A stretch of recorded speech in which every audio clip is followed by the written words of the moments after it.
Assalamualaikum warahmatullahi. Apa khabar semua? InsyaAllah dalam video ni kita akan bincangkan tentang trading plan. So, jangan ke mana-mana.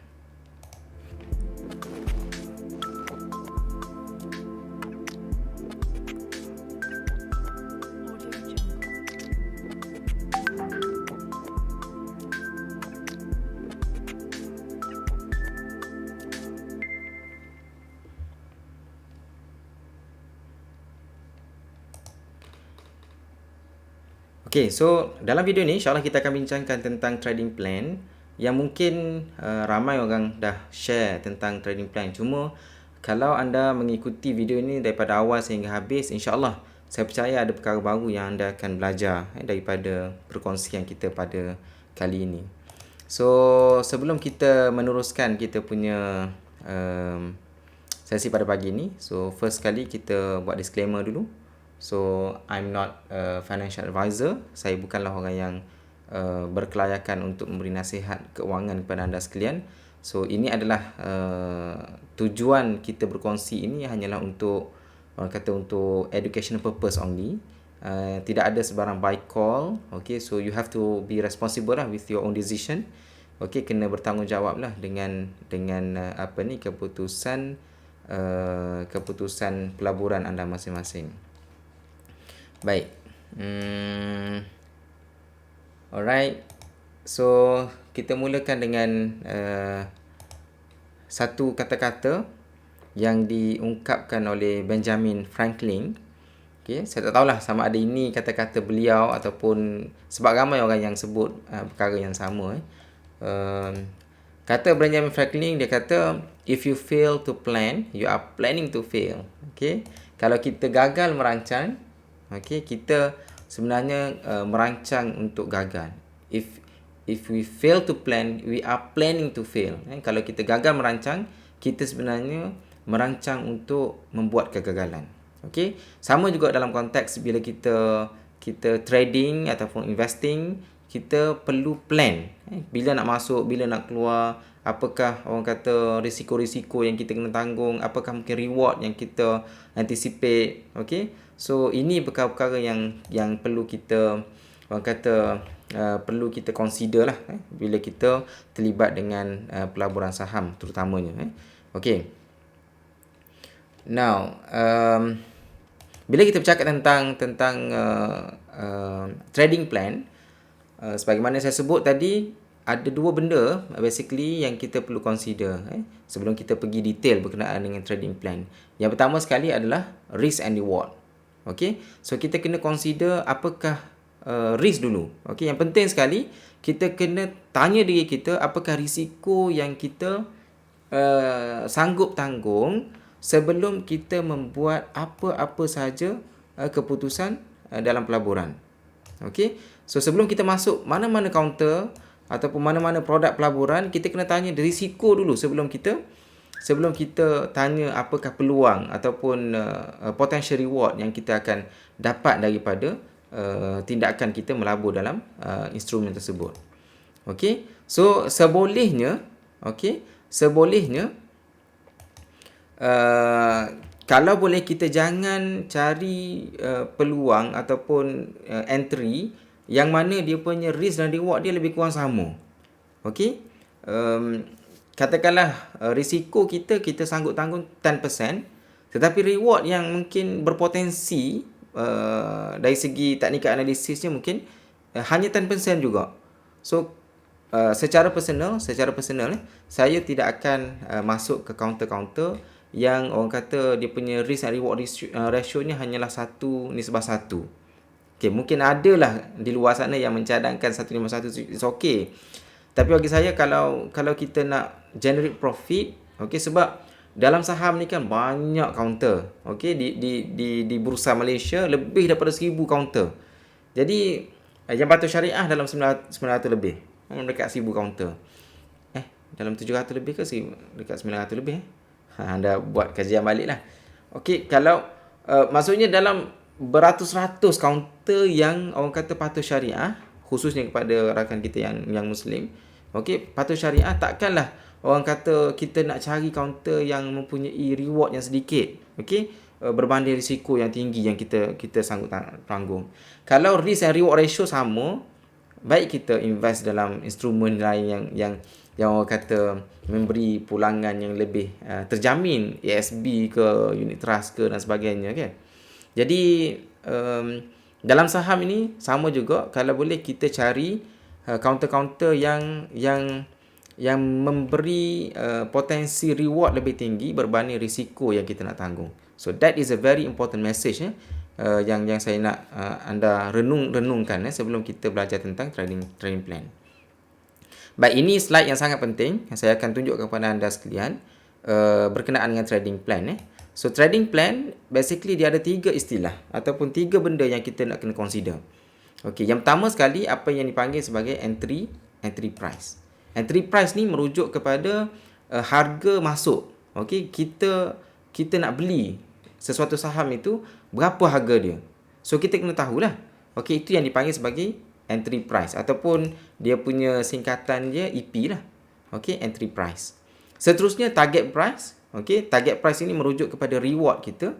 Okey, berapa persen yang kita capai, berapa harga yang kita aim untuk kita jual. Okey, setelah kita mendapat profit. Okey, itu maksudnya target price ataupun setengah-setengah orang panggil take profit. TP juga, take profit ataupun target price. Seterusnya adalah cut loss. Okey, cut loss ni maksudnya level ataupun harga yang mana kita kalau capai saja harga tersebut, kita akan keluar daripada counter tersebut. Okey, disebabkan oleh beberapa faktor lah, kita akan consider dalam perbincangan kita sekejap lagi insya-Allah. Baik. Seterusnya ini kalau kita ada chart, okey, anda takkan tahulah ini chart apa sebab saya lukis daripada scratch. So saya lukis sendiri chart warna hijau, dia punya candle hijau, merah dan sebagainya, dia punya volume. So takkan jumpalah chart macam ni exactly the same. So ini yang saya lukis sendiri. Baik. Bila kita berada dalam fasa, kalau kita perhatikan di sini dipanggil fasa accumulation ataupun fasa sideway. Okey, yang mana kalau kita nak menggunakan teknik membeli, okey, teknik trading, teknik kita nak entry ada 2 lah basically. InsyaAllah saya kongsi dalam video yang lain insyaAllah berkenaan dengan teknik entry itu. Basically ada 2, okey, buy on breakout dengan buy on dip. So dalam contoh kali ini saya akan tunjukkan kepada anda sekalian contoh buy on breakout. Okey, so kita nak belajar tentang trading plan tapi contoh ini mengambil kira buy on breakout. So basically ini adalah counter yang sedang membuat sideway. Okey, sideway kalau kita buat line, okey, dia akan maksudnya dia berada dia naik turun dalam satu channel okey, channel sideway. So apabila berlaku breakout, okey, kita buat garisan macam tu kan, garisan dia, lepas tu berlaku breakout. Okey, jadi kita bincang secara terperinci jenis-jenis breakout. Jadi kalau kita tengok secara umumnya di sini adalah first breakout ataupun fresh breakout. So dia breakout dengan volume yang tinggi.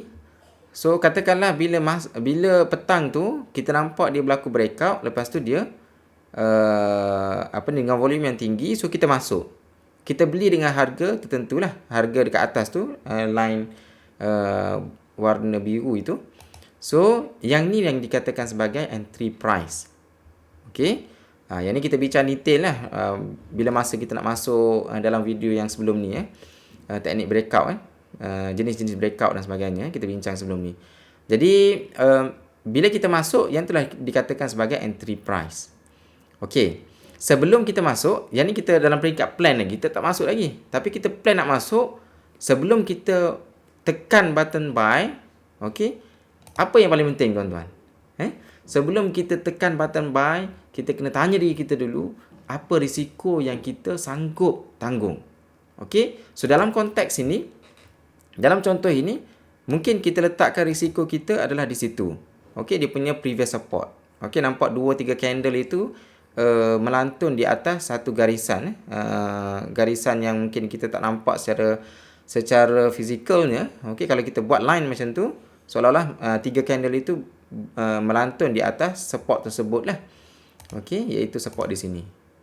Okey. So yang ni yang kita katakan sebagai cut loss. Okey, level cut loss. Sebenarnya dia tak semestinya di sini sebab setengah-setengah orang dia punya cut loss, especially untuk teknik breakout. Okey, cut loss ada setengah orang dia akan cut loss bila harga itu turun di bawah paras resistance turn support, resistance turn to support. Okey, so mana garisan yang kita katakan resistance turn to support itu adalah garisan ini. Okey, so setengah-setengah orang dia punya cut loss dia adalah bila harga tiba-tiba turun, tiba-tiba turun di bawah paras ini, so dia terus cut loss. Mungkin 1 ataupun 2 bit dia terus cut loss. So depend lah. Tapi saya lebih prefer, kalau sebelum ni saya prefer yang macam tu, tapi berdasarkan pengalaman saya sebelum ini, banyak case bila berlaku fresh breakout, bila berlaku breakout, okey, dia turun dan dia pecah dia punya support dia punya resistance tentu support punya line. Okey, dia turun, dia akan membuat comeback. Ini berdasarkan pengalaman saya lah. Tapi teknik ni lebih berisiko lah berbanding dengan kita letak cut loss kita dekat resistance to support punya line. Okay. So, okay. Now, seterusnya bila kita dah tahu kita punya entry price, kita tahu kita punya cut loss, di mana kita kena cut loss, dan seterusnya adalah TP kita lah. Okay. Okay, TP ni maksudnya target price. Di mana target price kita? Bila kita nak keluar, kita nak ambil keuntungan. Takkanlah kita beli dan kita nak biar sampai tak tahu bila kan. Jadi kita kena tahu target yang kita nak capai, target price. Dia ada beberapa teknik kita nak set sebagai target price yang kita akan bincangkan selepas ini insya-Allah. Katakanlah okey, harga satu hari dia naik, okey, dia pecah breakout tadi dan dia meneruskan kenaikan. Bila sampai saja kita punya TP, so kita kena keluar lah. Okey. So ada orang bila sampai TP dia kata, wah, ni ada peluang lagi nak naik, sedangkan dia punya TP, dia punya plan dia, trading plan dia, certain level dia nak keluar, tapi bila sampai certain level dia tak keluar. Okey. So apa yang berlaku kalau kita tak keluar, tuan-tuan? Mungkin harga akan turun balik. Okey, harga akan turun balik. So kita akan menyesal lah. Ruginya tak jual kan. Jadi sebab itu kita kena stick dengan kita punya trading plan lah. Kita kena follow kita punya trading plan. So katakanlah kita tak ambil profit lagi dekat TP1, harga dia turun sekejap, dia buat pullback and then dia buat reversal, meneruskan kenaikan, dan satu hari dia membuat breakout sekali lagi. Okey, so katakanlah breakout sekali lagi, katakanlah okey, it's okay sebenarnya kalau TP1 kita tak ambil profit lagi, provided kita tahulah apa yang kita buat. Jadi dia buat pullback and then dia membuat reversal dan meneruskan kenaikan. Okey, so kita boleh set TP2. Okey, maksudnya take profit yang kedua, certain level lah. Kita akan bincangkan macam mana kita nak set kita punya target price dalam slide seterusnya insya-Allah. Jadi kalau sampai saja target price yang kedua itu, kalau kita plan nak keluar, so kita kena keluar lah. Okey, kita kena keluar. Sebagai contoh dalam kes ini, bila sentuh saja target price yang kedua, contohnya harga terus melantun ke bawah. Ni mungkin magic lah. Magic, bila kita plan macam tu, dia sentuh betul-betul, dia turun. Sebenarnya bukanlah magic. Ada tools yang kita boleh guna. Sebagaimana yang saya share dalam video-video sebelum ini. Kalau anda belum tonton, mungkin boleh tengok lah. Okay. Contohnya line Fibonacci. Keajaiban line Fibonacci kan. So bila sentuh saja certain level Fibonacci tu, dia akan melantun. Dia jadi level support dengan resistance. Okay. And then kalau kita tak nak ambil profit lagi target kedua, it's okay. Tapi kita pergi ke target target price yang ketiga lah. Okey. Cuma nasihat saya, kita kena tahu apa yang kita buat. Okey, katakanlah kita TP1, kita rasa kita nak pergi ke TP2. Okey. So apa yang kita kena buat adalah kita kena apa yang diistilahkan sebagai trailing stop. Trail kita punya stop. Maksudnya stop loss kita yang asalnya di bawah tadi, okey, yang asalnya di bawah tadi, kita kena naikkanlah bila kita tak nak jual, okey, dekat area TP1 ni. So kalau turun, contohnya harga turun, janganlah kita harap dia turun ke bawah ni. Kalau dia bawa ke turun ni, rugilah kita kan. Dah elok-elok profit, tiba-tiba nak tunggu jadi loss baru kita nak cut loss kan. So rugilah. So ini yang dikatakan sebagai trailing stop, di mana kita angkat kita punya cut loss itu sesuai dengan TP kita. Okey. So kalau TP kita dah capai, sepatutnya cut loss kita pun dah kita kena naikkan sedikit lah. Okey, sebagai contoh dalam kes ini mungkin kalau dia membentuk support di sini. Okey. So kalau harga turun lebih daripada support ini, mungkin kita boleh jual. Okey, so ini yang dikatakan, ataupun separuh daripada candle Marubozu ini. Kalau dia melebihi separuh daripada candle Marubozu ini, kita keluar. So itu yang dikatakan sebagai trailing stop lah. Dia tak ada fixed rule tuan-tuan semua. Dia tak ada fixed rule. Kita yang menentukan kita punya trading plan. Dan kalau boleh, kalau kita dah kaji dan kita plan, sebolehnya kita berdisiplin lah. Kita follow lah kita punya trading plan. Okay. Alright. Now, macam mana kita nak set target price? Ada banyak kaedah tuan-tuan semua. Okay. Ada banyak cara kita nak set kita punya target price. Okay. Yang pertama sekali, kita boleh kira dalam konteks dia punya ROI dia. Okay. Contohnya dalam Trading View ataupun dalam mana-mana platform lah. Kita tarik je kita punya tu level kita entry kita, lepas tu sampai ke contohnya 10%.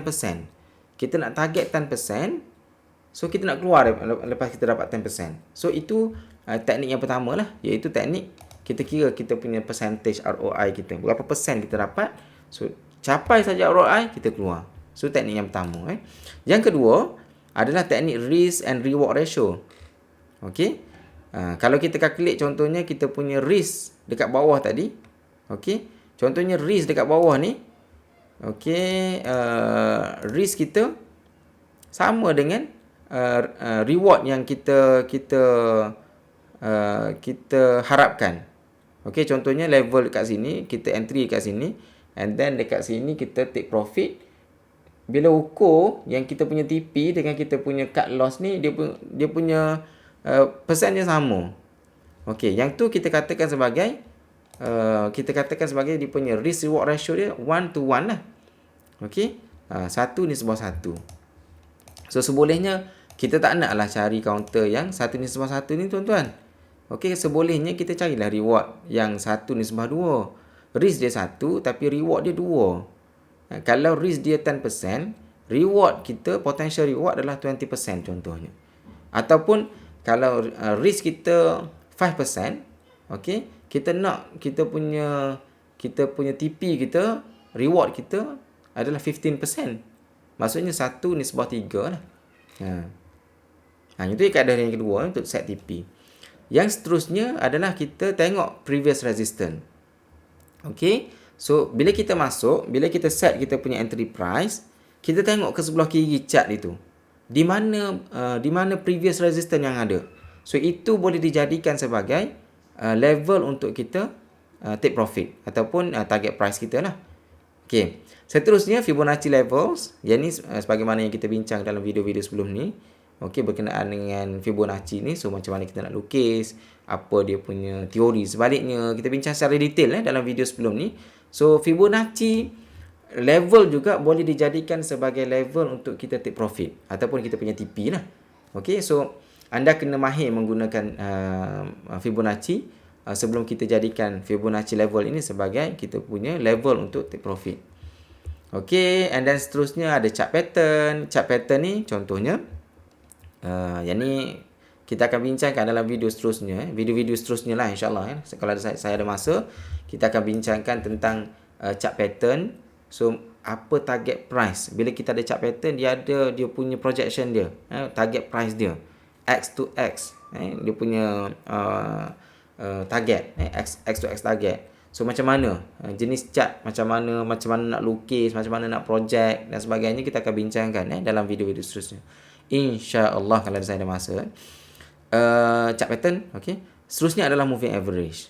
Setengah-setengah orang, bukan setengah-setengah orang juga yang ni setengah-setengah pelabur-pelabur tersohor juga menggunakan teknik ni. Dia menjadikan moving average sebagai target price dia. Maksudnya kalau cross saja daripada contohnya MA50. Okey, contohnya MA50. So bila cross saja MA50 baru dia keluar. Selagi harga tak cross MA50, dia tak akan keluar. Tu contoh bagaimana kita nak set TP. Tapi dia bukanlah orang kata TP yang ada value. Maksudnya exact value kan. Kalau kita orang biasa ni, kalau boleh kita set target yang mempunyai value yang stick lah, supaya kita tak, orang kata, emosi kita terkawal kan. Yang ni lebih kepada professional punya traders lah. Dan sebenarnya banyak lagi cara-cara yang kita boleh guna untuk kita set kita punya target price lah. So basically ini saya share benda yang common, yang biasa orang share ataupun yang biasa orang praktik dalam trading. Baik, soalan yang penting tuan-tuan semua adalah, biasanya orang bincang tentang bila nak take profit. Nak take profit tu seronok kita bincang. Tapi topik yang sangat penting saya rasa, ataupun benda yang sangat penting untuk kita consider adalah cut loss tuan-tuan.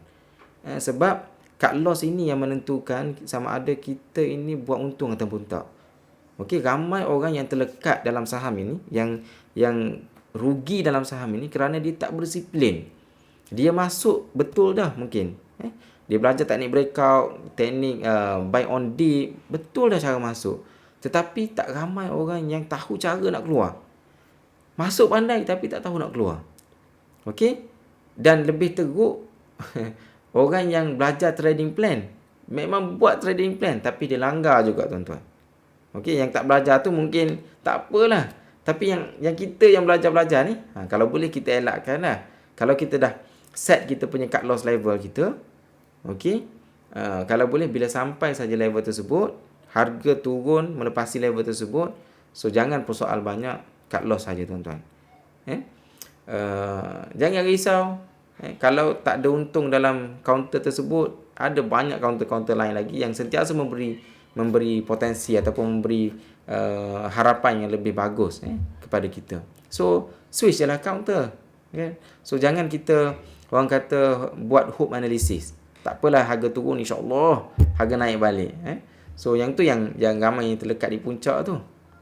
So tajuk ini adalah sangat penting tuan-tuan. When to cut loss. Bila kita nak cut loss. Baik, basically sebagaimana yang kita sebut, ada dua teknik, buy on breakout dengan buy on dip. Okey, dia ada different lah dia punya cara dia. Ni saya bagi contoh saja, mungkin banyak lagi cara lah. Okey, yang dicadangkan oleh mentor-mentor. Yang pertama sekali, kalau kita beli buy on breakout, ada orang ambil resistance turn support line. Resistance turn to support. Yang asalnya resistance, tapi bila dia breakout, dia jadi support lah. Jadi bila harga turun di bawah level support tersebut, ataupun level resistance turn to support tersebut, okey, so dia kena keluar. Yang tu ada setengah orang buat macam tu lah. Dulu saya pun buat macam tu tuan-tuan. Tapi bila kita lama dengan saham ini, kita pun kerja, kita tak sempat nak tengok counter dan sebagainya. So saya lebih mengamalkan teknik, saya punya set cut loss saya adalah previous support. So sebelum kita masuk, sebagaimana kita sebut tadi, sebelum kita masuk kita dah tengok kita punya risk kita. So risiko kita adalah pada support yang sebelumnya. Okey. So kita tengok di mana support dia. Kalau kita rasa kita sanggup ambil risiko tersebut, so itu yang menjadi satu level di mana kita set sebagai cut loss. Okey. So kalau break that support, kita akan keluar. Okey, itu basically teknik yang saya gunalah. Seterusnya moving average, sebagaimana take profit tadi ada moving average, cut loss juga ada yang guna cara moving average.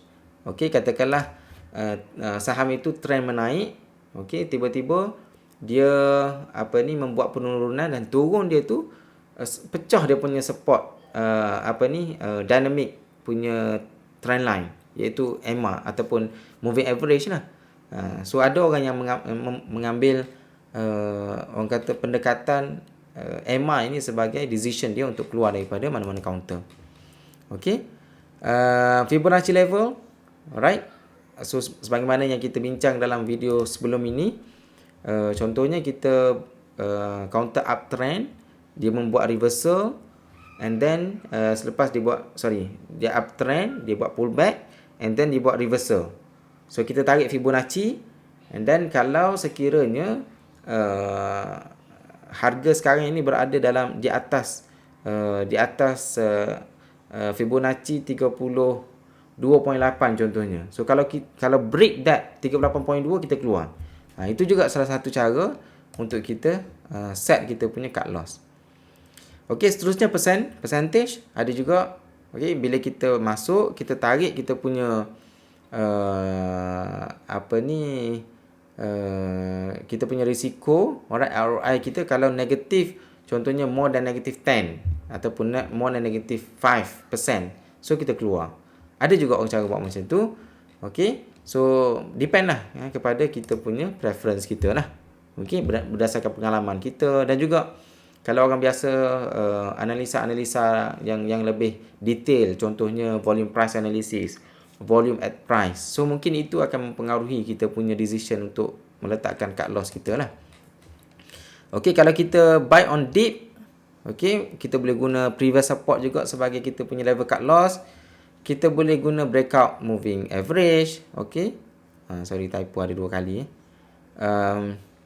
Juga kita boleh guna Fibonacci level, alright, dan juga persen pun sama, macam sama juga macam buy on breakout tadilah.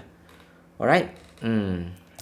Jadi tuan-tuan semua, saya rasa itu saja perkongsian saya berkenaan dengan cara untuk kita set trading plan. Okey.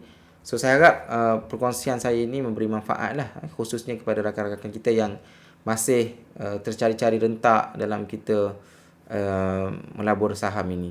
So jangan lupa subscribe. Okey, sangat penting sebab untuk pastikan anda semua tidak terlepas daripada video-video yang menarik selepas ini, insya-Allah. Saya akan share satu analisa teknikal yang saya rasa tak ramai orang share selepas ini, insya-Allah. Cuma saya tak nak sebut lagi apa benda yang saya nak share. Slide dah ada.